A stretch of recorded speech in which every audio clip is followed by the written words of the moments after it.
$116 billion. That is how much money the Federal Reserve added to its balance sheet in less than 3 months, quietly, digitally, no vote, no press conference, no permission slip, just keystrokes.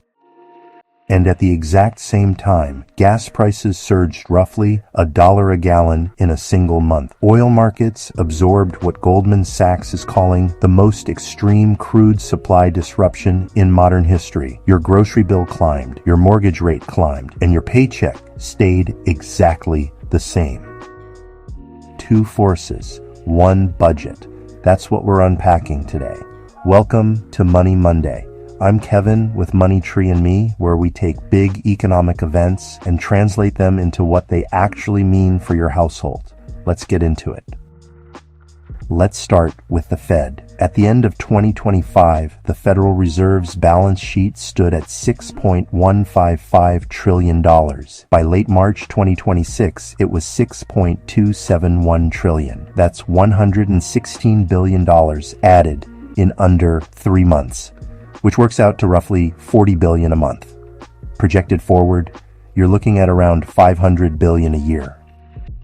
Okay, so here's the mechanism. The Fed actually creates money digitally and then uses it to buy U.S. Treasury securities. That basically lends money to the federal government, which then spends it on programs, employees, and, well, just about everything else. As a result, more dollars end up flowing into the economy, but the goods and services those dollars chase don't multiply at the same rate, so, prices go up.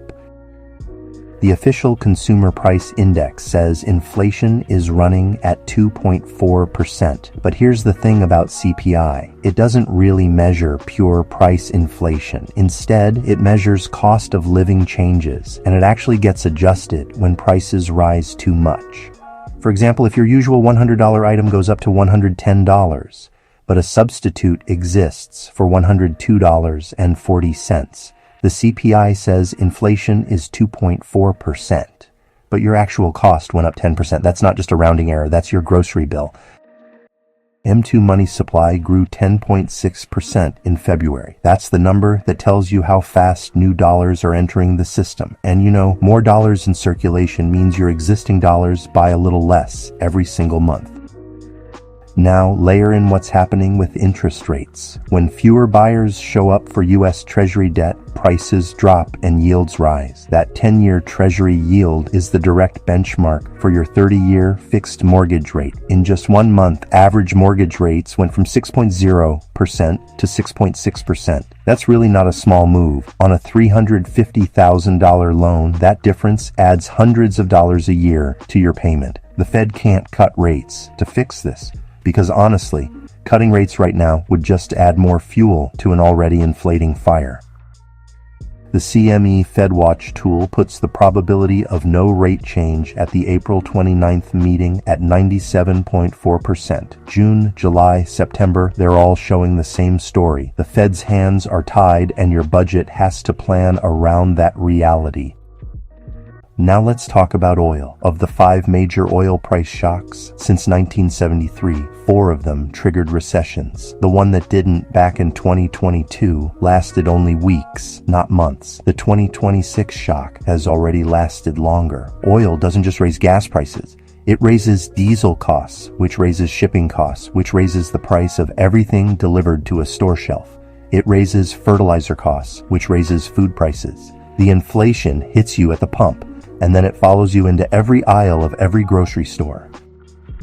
Consumer sentiment right now is at record lows. And here's what that does to the economy. People don't spend based only on what's in their bank account. They spend based on how secure they feel about what's coming. When people feel uncertain about their jobs, big purchases stop.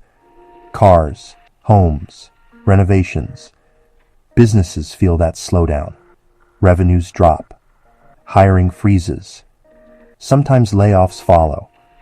Goldman Sachs has elevated their U.S. recession odds because of exactly this feedback loop.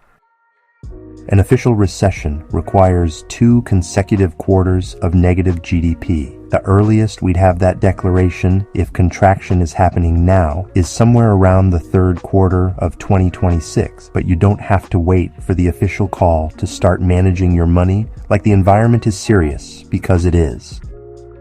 So what do you actually do with this? First, stop waiting on rate cuts. They're not coming soon. Budget at current rates, not the rates you wish existed. Second, audit your 4 biggest cost transmission points: gas, groceries, insurance, and housing. If you haven't reviewed those numbers in the last 90 days, that's your homework this week.